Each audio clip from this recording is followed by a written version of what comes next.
Welcome to the morning call here live on Africanews. Well, to a fast leading story of the day, the Business of Africa Forum 2018 kicked off on Saturday in Egypt's Red Sea resort city of Sharm El-Sheikh with the participation of a number of African leaders.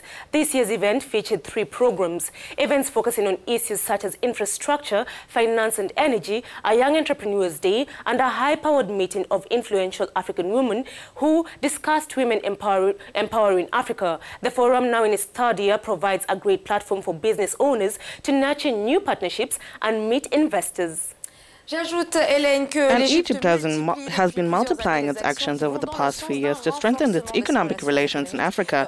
Egypt's investment in the rest of the African continent reached $10.2 billion, compared to about $2.8 billion from Africa to Egypt. The RCC government also announced last November the creation of a risk insurance fund to support Egyptian investors on the continent.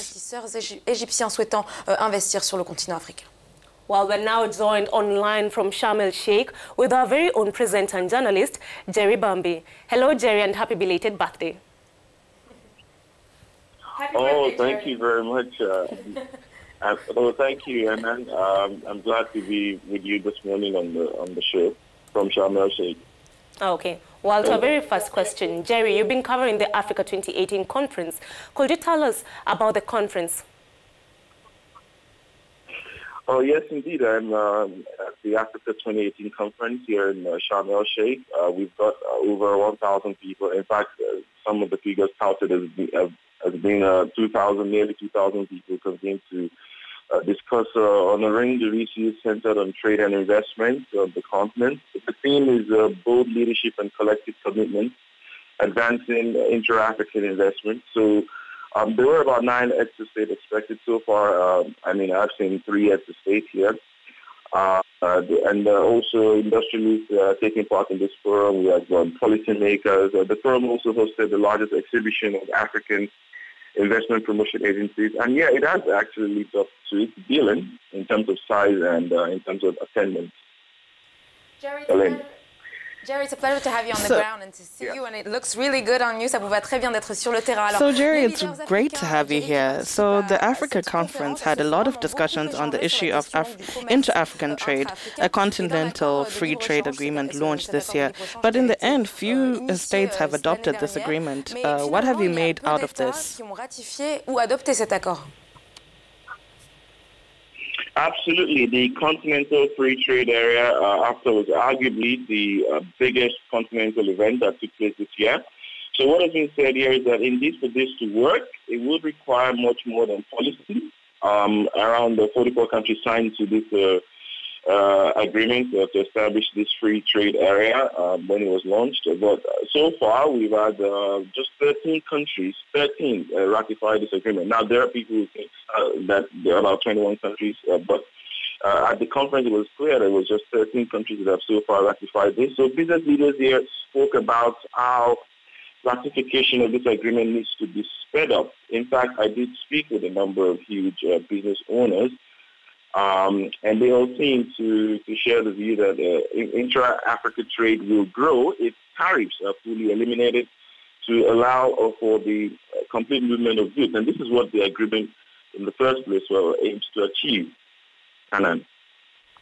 Well, Jerry, back to me. In order to have free trade, we have to talk about movement of people and travel of Africans across the continent.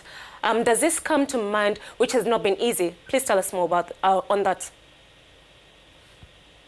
Indeed, true, Elaine. Present at this forum was the president of the African Development Bank, AFDB, Mr. Kirumi Adeshina. And just to give a quick background, the AFDB has been championing the visa open policy for more integration for Africa. And they have this Africa Visa Open Policy Index that measures this yearly, which they started 3 years. They've been doing this now. So this surely came up in a number of sessions and discussions. And as much as there remains so much to be achieved in this regard, the gains made with Ethiopia, Kenya, and Ghana, and some other countries that have relaxed their visa rules and saying, okay, we are open to all of Africa.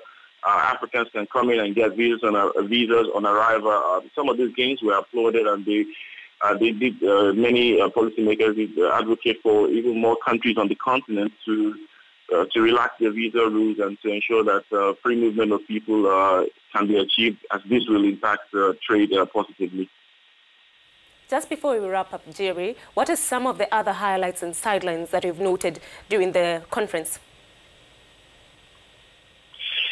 Yes, so there were two other huge mini forums, if I should call it that. One was centered on the youth, another on women.